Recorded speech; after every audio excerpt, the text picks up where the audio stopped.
আজকে রবিবার, আজকের মেনুতে করেছি এই দেখো বন্ধুরা, পাঁচমিশুলি তরকারি। এই পাঁচমিশুলির তরকারি। এতে পেঁপে আছে, হ্যাঁ, আলু আছে, তারপরে পটল আছে, কুমড়ো আছে, বড়ি আছে, কচু আছে।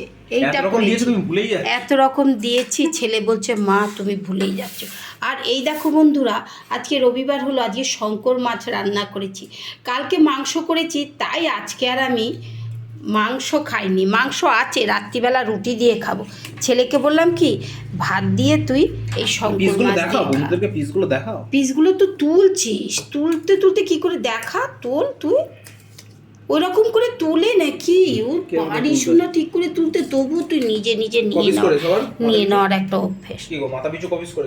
মাথা পিছু নে না, 3-4 পিস। এই পিসগুলো এরকম ছোট ছোট। 3-4 পিস? আমি ভাবলাম পুরো মাছটাই আমার।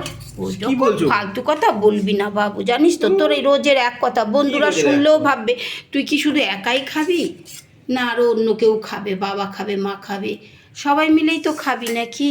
পুরো রসগোল্লার মতো পিসগুলো দেখো, রসগোল্লার মতন পিস। একটা বন্ধুদের খেয়ে দেখা শঙ্কর মাছ, খেয়ে দেখাবো। শঙ্কর মাছে কাটা নরম হয় তো।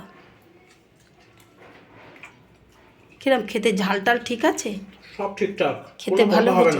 আমাকে কিচ্ছু দিল না, সব নিজে নিজে নিয়ে নিল।